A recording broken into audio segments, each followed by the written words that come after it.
Hello and welcome to Stitches and Slapdashery Slowvember Day 21.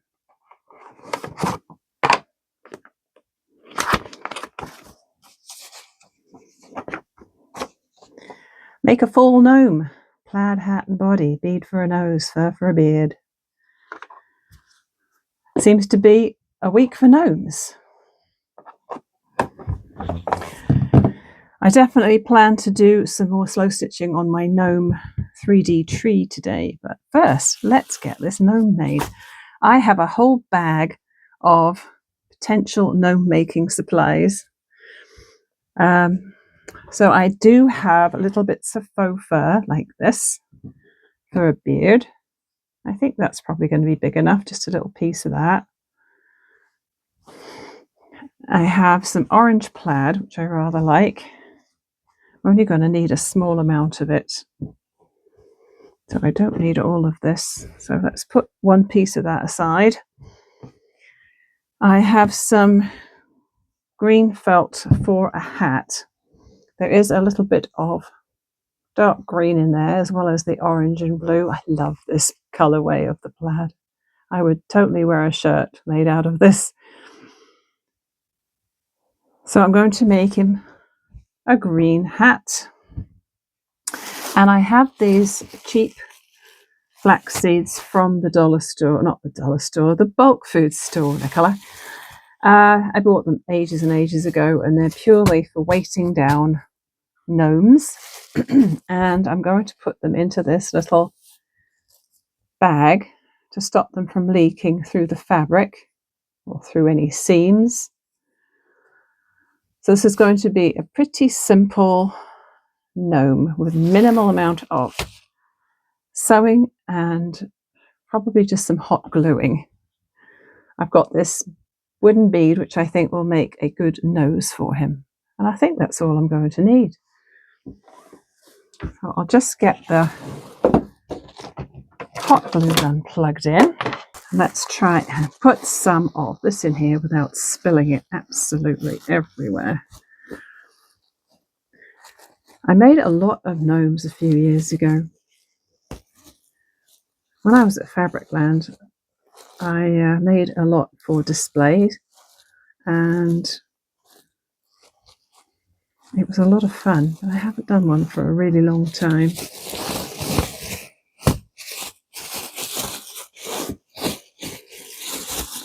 Making the hat is going to be a bit of guesswork for the sizing around the top of him. I really could do with a scoop. This little ceramic thing that I made will be fine.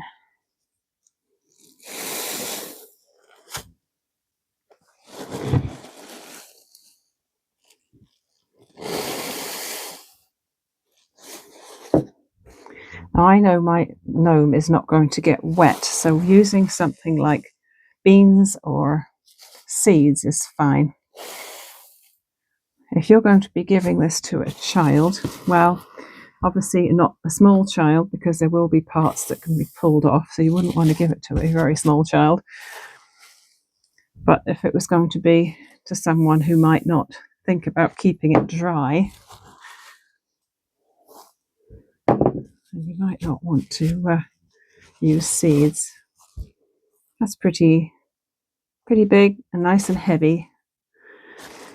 What I could do, if I wanted to make it a little less pricey on the flax seeds, I could just do the bottom half of flax seeds and the top part with polyfill, the toy stuffing. But I think I'm just going to do this one all in flax.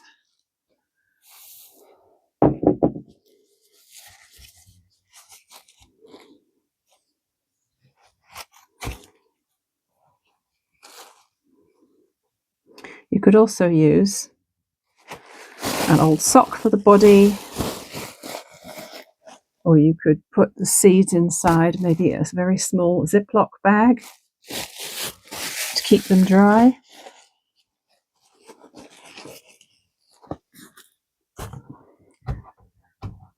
So there's the base of my gnome. It's going to be pretty heavy. And what I thought I would do with the fabric is just cut a piece and then gather it up around. As I say, this is not going to be anything fancy. I might need... Ooh, my hot glue gun is dripping glue onto my tabletop.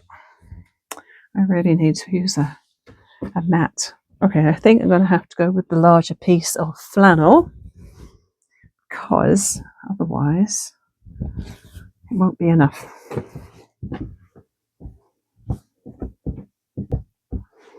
Now, it's okay to have some stuff sticking out of the top because it can always be hidden by the hat.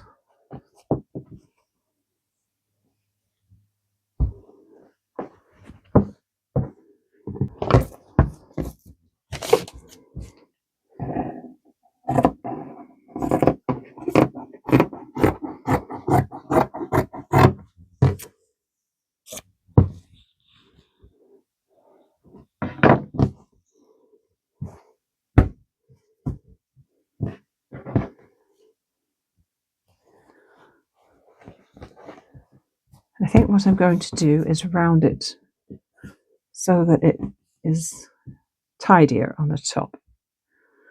So I'm just going to roughly fold it in fourths and just curve it around.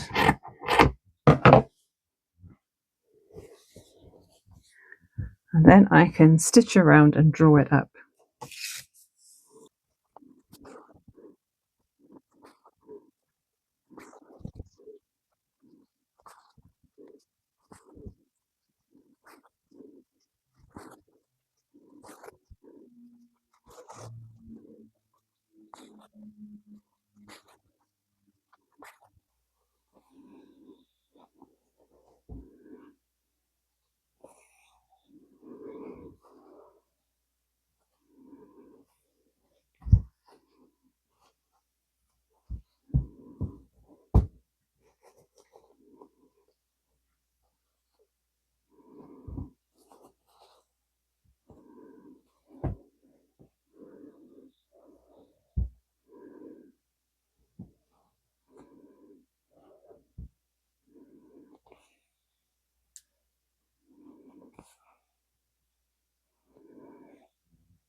I've allowed far too much fabric here, so I think what I'm going to do is get some yarn or some string and just gather it up a little bit more.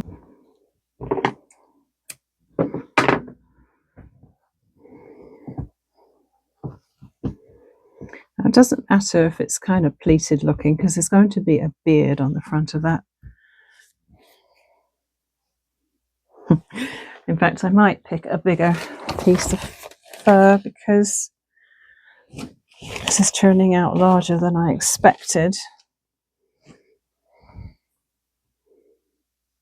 That one might do. Or I could do white, but white seems a bit Christmassy. I think I'm going to save my white for a Christmassy gnome. Now with the hat,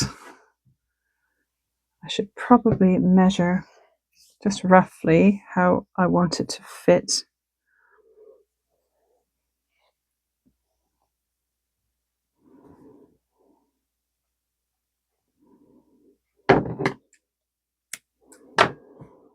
So I need the hat to be about that much around, but with some overlap.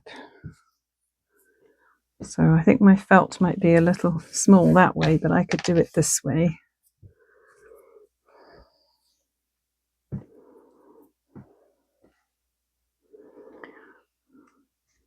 In fact, with my newfound education on making cone shapes, I could do this. So this is my circumference that I want, and I could make it a little bit bigger so that I can always trim it back if I need to.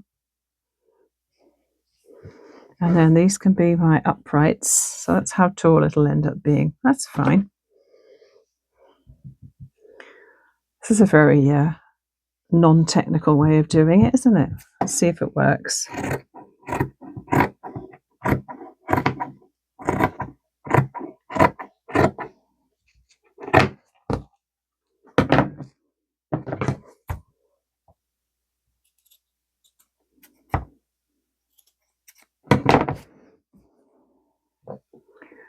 theory, if I turn that into a cone, it should fit over there. Oh, perfect. Okay, let's hot glue that. We're not going to do anything fancy like sewing.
So I want the hat to tip back a little bit. It can be upright, but tipping back is good.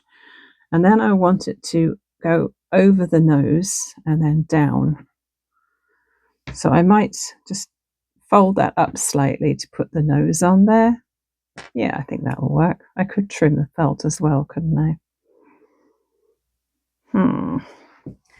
Let's just go for it.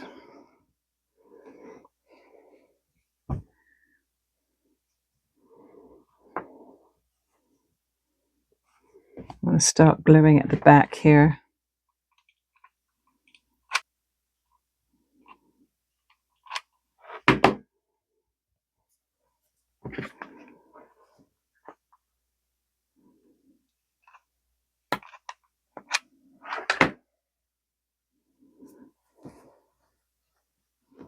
Ouch. Getting hot and gluey again. All right. Let's make sure he's standing up. Yeah, he could stand perfectly. Wonderful. So I want to put my nose underneath the edge of the front of the hat. Oh, we're almost out of glue again, Nicola. I'll put the nose right there.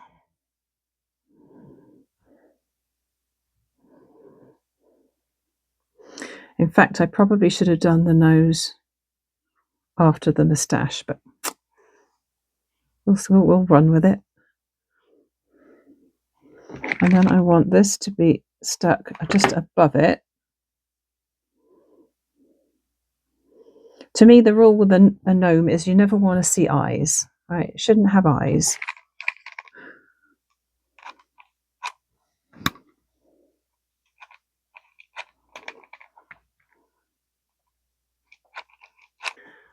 Hey, look at that. He's coming along. And that didn't take me much time at all.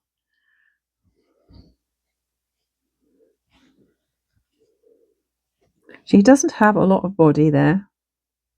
So maybe I will be able to get away with the smaller piece of fur because it's quite long.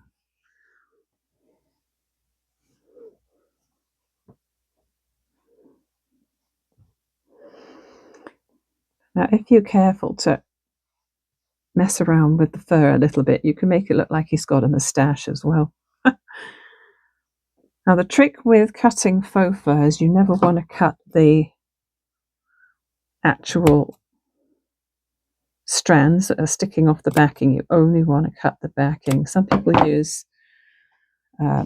razor blades just for the backing. But it's a good idea just to slide the scissors right next to the backing and snip.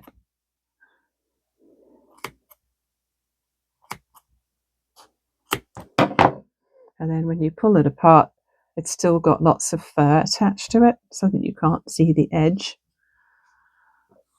of the fabric. Yeah, normally I also like to shape this a bit. I say normally, I haven't done this for years. I'm just going to take a little triangle off that side, a little triangle off that side.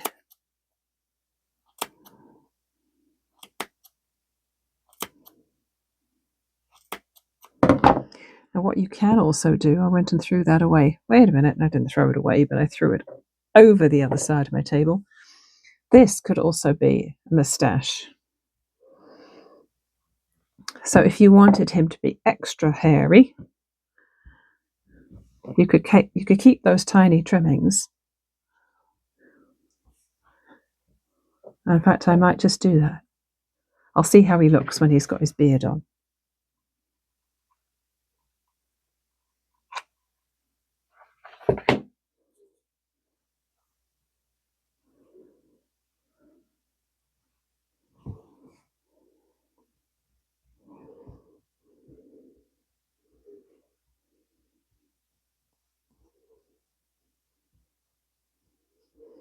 Now, does he need some extra fur over here? I don't know. Maybe not. I need a little comb. I need a gnome comb. But I don't have one. I just went to unplug my hot glue gun and I unplugged my overhead light as well. That was strange. Okay, what do we have? I think we've got the basics down. I could have probably pulled that down a little lower on the back, but that's okay. I'm feeling like he needs some sort of bling or some sort of extra on the front of his hat here. So I'm just going to go and hunt around for possibilities. After a bit of rooting around in the button stash, I found a sunflower and a pumpkin button and this orange bead. I'm thinking either I could just put them one above the other like that. I'm having second thoughts about that now, but maybe off to the side would be fun.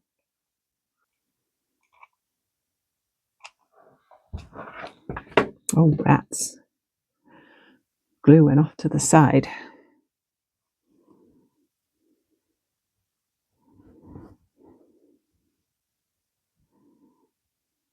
One thing I didn't do is I did not stuff the hat in any way, and with hindsight, I probably should have put a little bit of stuffing in there. It is standing up on its own, and another way you can do the hat is you can fold the top over like this, or you can fold it to the side. I like that actually. I like it folded to the side.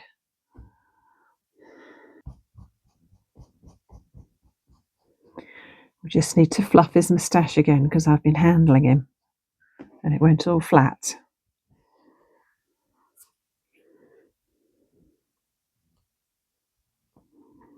There. I think that's good enough. I don't think we need any more buttons on his hat. Those two were just the perfect theme. I don't think there's any need to add anything else.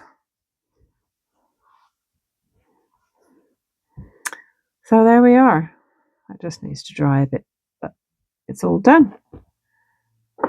And now it's time to do a little bit more stitching on my gnome tree to be. Once I've finished all the stitching on this, I'm going to make it into a cone shape and I'll sew it. I won't be hot gluing this, I'll be sewing it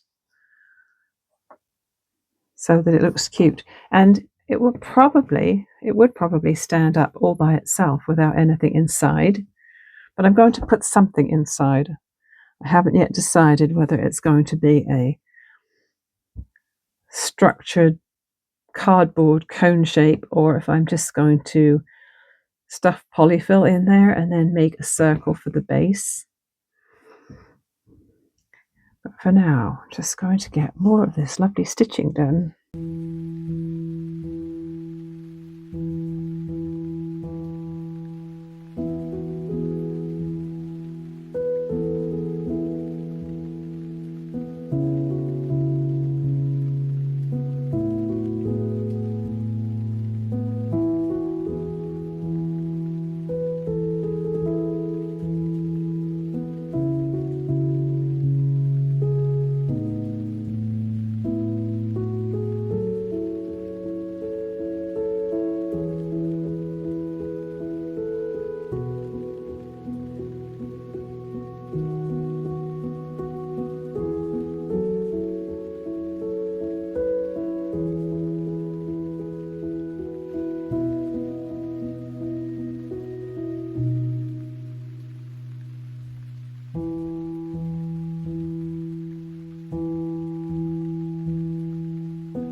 It's quite a bit later now, and I have added a fair amount of stitching to this since you saw it in the previous clip. I've surrounded these gnomes in running stitch, red for this guy, teal for this guy, and green for this guy. I have added in some red running stitch in here, which you probably can't see, some green running stitch, and some more little stars in various, or snowflakes in various places.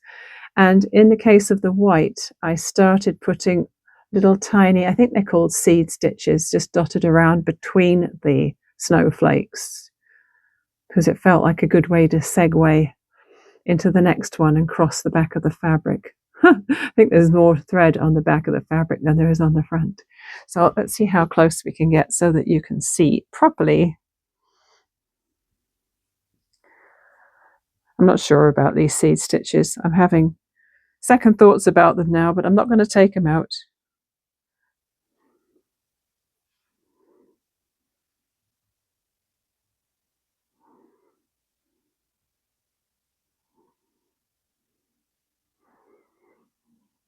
So if you want to get an idea of what it's going to look like, let's see, I would probably be folding that over like that.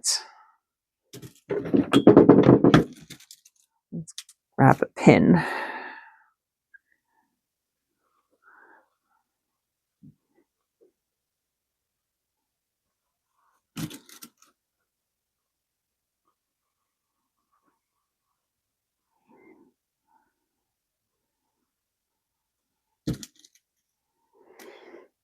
This could be tricky. There's barely any overlap at the top, so I'm just trying to figure out how to stick a pin in it without stabbing myself, which, as you know, I do a lot.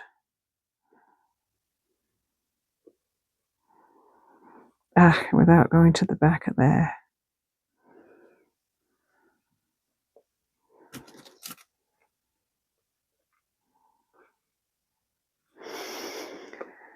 What I will do is I'll trim that little bit of green felt back that's poking out before it's done. Yep, it stands perfectly. So that's what the back will look like. It'll probably have some, I'm thinking possibly blanket stitch along here. And then my running stitches don't exactly go straight up from the bottom to the tip, but it's hard to tell what's going to work out straight when it's a flat piece as opposed to a 3D piece.